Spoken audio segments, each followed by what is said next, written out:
For much of the past century, polio struck fear and anxiety deep into the Australian community. The introduction of vaccines in the late 50s and 60s practically eliminated the virus from developed nations, but it continued to attack unprotected children in poor countries. This year marks a renewed and intensive 3-year effort to finally rid the world of the virus through the single biggest internationally coordinated public health project the world has ever known. And critical to its creation were two men, an American doctor and a Queensland knight. John Taylor reports. Australian scientists now call it the forgotten disease, but for much of last century, polio inspired fear. Waves of polio epidemics struck down thousands of children. The consequences could be horrendous: hospitalisation, paralysis, wasted limbs, iron lungs and sometimes death.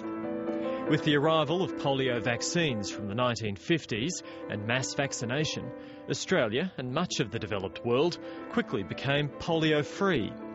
But half the world's children were left unvaccinated. That was until a former Queensland accountant and an American doctor put their heads together. Well, Sir Clem's involvement was absolutely essential. Well, my part was pretty small, really, you know. I just had an idea. Yeah, it's a bit unusual, I think, to be 60 years in a month. 88-year-old Sir Clem Renouf was knighted during the Joh Bjelke-Petersen years for his services to the community. For 60 years, he's been a member of the Nambour Rotary Club.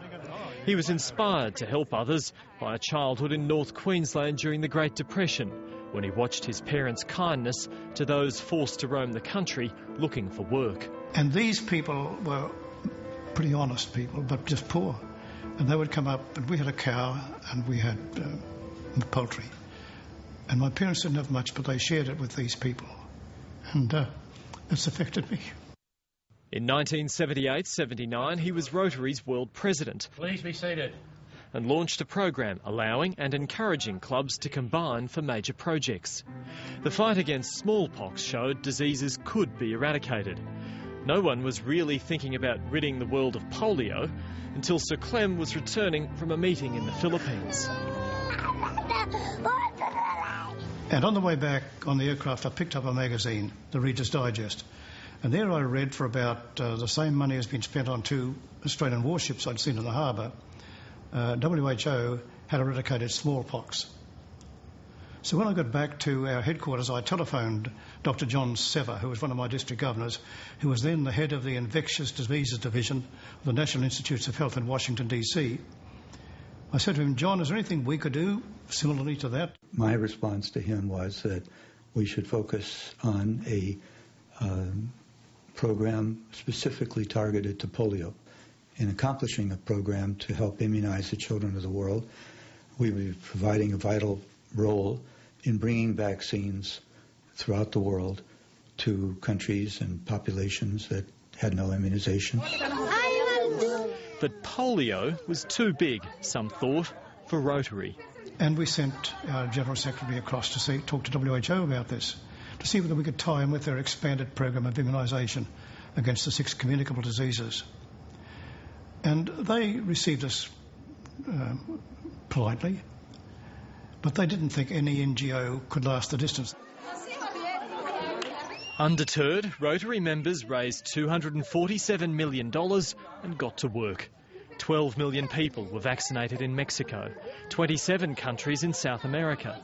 Faced with such obvious success, the World Health Organization came back to them. The World Health Organization was meeting in Geneva, and they asked Rotary if we would join them on a worldwide program to eradicate polio.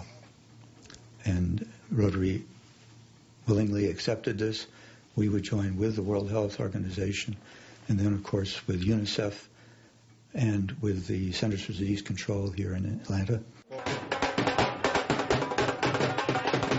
In 1988, the Global Polio Eradication Initiative was launched, using the resources of all 4 organisations, national governments and other donors.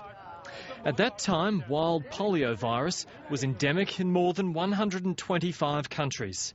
Now, it's only left in a handful. With this joint effort, the reduction of numbers of cases from what it was in 1988 of about 350,000 cases of paralytic polio to this last year, just a little over 1,000 cases. The organisation is also in the midst of raising more than $200 million to match more than $355 million offered in grants from the Bill and Melinda Gates Foundation. After so many years, polio is nearly defeated, and the dream of two men realised. We're very pleased, but we want to achieve that goal. I think that polio will be eradicated. I just hope I live long enough, John, to see a polio-free world.